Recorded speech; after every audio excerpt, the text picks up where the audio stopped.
Saudara, terima kasih Anda masih bersama kami di Kompas Pagi. Usai menerima abolisi, Tom Lembong melaporkan majelis hakim yang menjatuhkan vonis 4,5 tahun penjara padanya ke Badan Pengawasan Mahkamah Agung.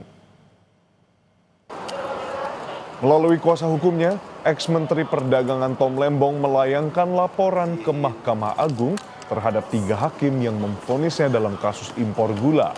Tom Lembong melaporkan ke 3 hakim karena tidak ada pendapat berbeda atau dissenting opinion yang diduga mereka tidak mengedepankan asas praduga tak bersalah. Selain ke Mahkamah Agung, Tom juga melaporkan 3 hakim ke Komisi Yudisial terkait dugaan pelanggaran etik perilaku hakim. Seluruh majelis hakim yang memutus perkara Pak Tom ini karena tidak ada dissenting di situ adalah kita laporkan semuanya tentu. Namun yang menjadi catatan adalah ada salah satu hakim anggota ya yang menurut kami selama proses persidangan itu tidak mengedepankan presumption of innocent ya. Dia tidak mengedepankan asas itu tapi mengedepankan asas presumption of guilty. Jadi Pak Tom ini seolah-olah memang orang yang udah bersalah, tinggal dicari aja alat buktinya. Padahal tidak boleh seperti itu proses peradilan. Pak Tom akhirnya bebas.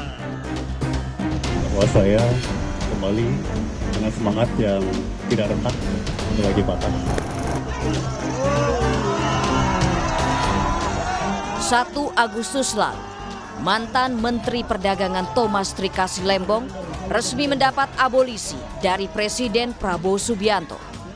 Tom Lembong bebas dari rumah tahanan Cipinang, Jakarta Timur pada Jumat malam sekitar pukul 22.06 WIB.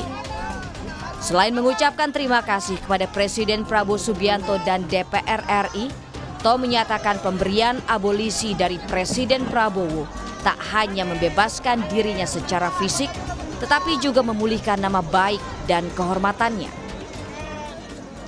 Saya juga ingin mengucapkan terima kasih yang sebesar-besarnya kepada Presiden Republik Indonesia, Bapak Prabowo Subianto, bersama atas pemberian abolisi, serta kepada pimpinan serta anggota Dewan Perwakilan Rakyat atas pertimbangan dan persetujuannya.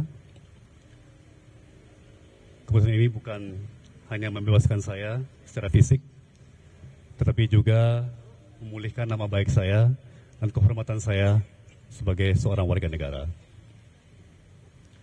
Saya tahu keputusan ini tidak mudah dan saya menghormatinya sebagai sebuah keputusan konstitusional yang lahir dari pertimbangan yang mendalam. Sebelumnya, Kejagung secara resmi menetapkan Menteri Perdagangan periode 2015-2016 Thomas Lembong sebagai tersangka dan langsung ditahan pada 29 Oktober 2024 lalu. Tom diduga menyalahgunakan wewenang saat menjabat sebagai Menteri Perdagangan dengan memberikan persetujuan impor gula kristal mentah kepada pihak swasta untuk diolah menjadi gula kristal putih. Tom divonis penjara 4 tahun 6 bulan penjara pada 18 Juli lalu. Menanggapi pemberian abolisi oleh Presiden Prabowo Subianto kepada Thomas Lembong, Joko Widodo menyatakan hal tersebut merupakan hak prerogatif Presiden yang diberikan undang-undang dengan mempertimbangkan sejumlah aspek. Hak prerogatif, hak istimewa yang diberikan oleh Undang-Undang Dasar kita kepada Presiden.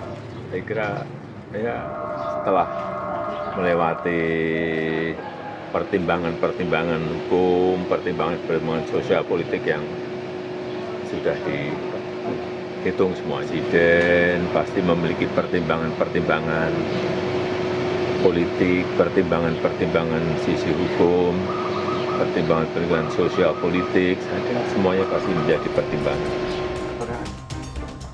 Sebelumnya dalam sidang Tom Lembong dengan duplik pada 14 Juli lalu, pengacara Tom Lembong mempertanyakan ketidakmampuan jaksa menghadirkan saksi penting ex-Menteri BUMN Rini Sumarno dan Presiden Jokowi yang seharusnya bisa memperkuat konstruksi peristiwa pidana. Tim Liputan, Kompas TV.